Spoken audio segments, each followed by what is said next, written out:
Pria ini sangat menyedihkan. Tidak awas akan jatuh ke dalam lumpur. Lumpur cair itu, dalam beberapa menit, telah tertelan. Saat Mensu berayun seperti ini, kemudian cepat tenggelam dalam lumpur. Saat itu putra Seng Tae dengan berani dan buru-buru letakkan tangan untuk memegang ayahnya, tapi tidak bisa meraihnya. Untungnya, temannya Dong Won di sampingnya lempar tali tepat waktu. Lihat ayahnya akan tenggelam dalam lumpur. Sung Tae tidak ragu dan melompat. Tapi baru pegang tali, di sisi lain tali itu tiba-tiba putus. Karena tidak ada tali lagi, dua orang terjebak dalam lumpur, tenggelam dengan sangat cepat. Lihat itu akan ditelan oleh lumpur. Dalam kekacauan, Mensu menggunakan kekuatan akhirnya, mengangkat kepala putranya, ingin memberi anaknya lebih banyak kesempatan selamat. Tapi bagaimana dengan kekuatan alam? Mereka tidak bisa menang. Mereka berdua perlahan tenggelam. Dong Won tiba-tiba ingat sesuatu. Lihat, dia ambil kursi, lari ke lantai bawah, lempar ke jendela. Lumpur cair mengalir dengan cepat. Temannya bantu mencarinya. Dua ayah dan anak telah diselamatkan. Tapi apa putus asal, posisi yang mereka berdiri adalah lubang kedalaman 500 meter. Jatuh ke sini juga ada rumah. Saat jatuh, rumah terjebak oleh dua dinding. Begitu, kurangi kecepatan jatuhnya. Mereka beruntung selamat. Tapi lihat lubang dalam ini tanpa dasar. Dan rumah bisa jatuh kapanpun. Mereka lebih menyesal. Untuk menyelamatkan orang yang terjebak, penyelamat gunakan satu tali, menggantung dirinya, turun ke bawah.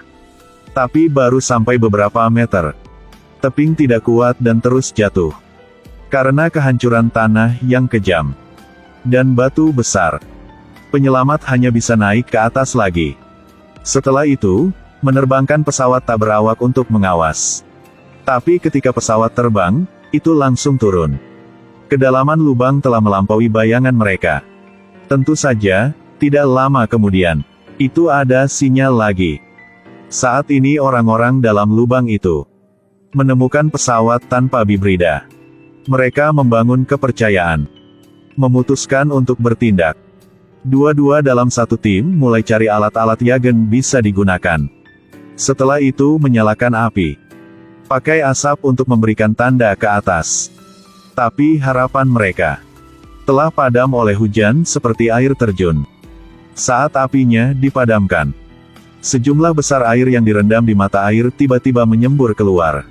Sebagian besar dari dua tebing telah hanyut. Karena tidak ada yang menghambat, rumah mulai jatuh. Gempa dengan keras, jadi mereka tidak bisa menstabilkan tubuh. Tubuh mereka itu tidak berhenti bergoyang. Tidak awas akan jatuh ke bawah. Patah tulang dan daging. Dalam kekacauan, semua orang masing-masing akan membawa benda-benda di sampingnya. Dengarkan panggilan Tuhan.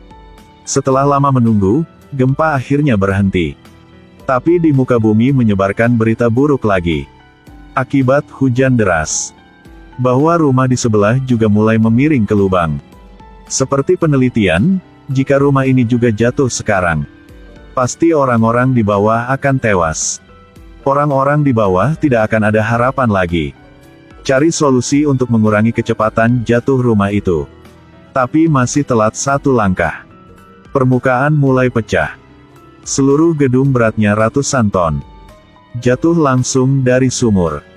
Ini adalah bencana yang paling ngeri 2022. Air jatuh di bawah menjadi satu sumur besar. Tertelan satu rumah. Saat penyelamat bersiap untuk membantu, gedung di sebelah juga jatuh. Sekarang orang di dalam rumah mendengarkan suara. Mereka pikir pasti akan tewas tanpa tutup mata. Tidak ada yang mengira akan ada rumah lain jatuh. Tapi dalam keburukan masih ada keberuntungan. Rumah terjebak di dua sisi tebing. Orang di bawah beruntung selamat. Tapi gedung itu seperti bom waktu yang berdetak. Kapanpun bisa jatuh. Di bawah kaki karena hujan licik yang tidak berhenti untuk mengontrol ketinggian air. Di atas dan di bawah semua jebakan. Saat ini Eng Jo menatap botol air yang di sampingnya. Tiba-tiba memikirkan satu ide. Mereka cari botol air. Memutuskan untuk membuat perahu. Tapi alir air dengan keras. Tidak ingin memberi mereka waktu. Saat semua sedang terburu-buru, Mensu menemukan galon air besar. Mereka berharapan lagi. Tapi setelah semua orang masuk, Mensu memutuskan untuk di luar. Karena galon ini butuh seorang menutupinya. Biar orang di dalam bisa aman. Belum nunggu semua orang bereaksi, Mensu telah kembali ke permukaan. Saat itu, teping mulai pecah. Air menyembur keluar seperti air terjun. Saat sumur bergerak dengan kencang, rumah di atas juga jatuh. Jatuh ke tangki air. Untungnya, kolam air ini lumayan kuat. Jadi orang di dalam masih aman. Tapi tangki airnya terpotong dan tertusuk. Lihat air tidak berhenti mengalir masuk. Mereka berusaha dengan keras menutupinya. Tapi tidak berguna. Saat semua pikir akan mati, Mensu muncul tepat waktu. Dia menabrak tangki.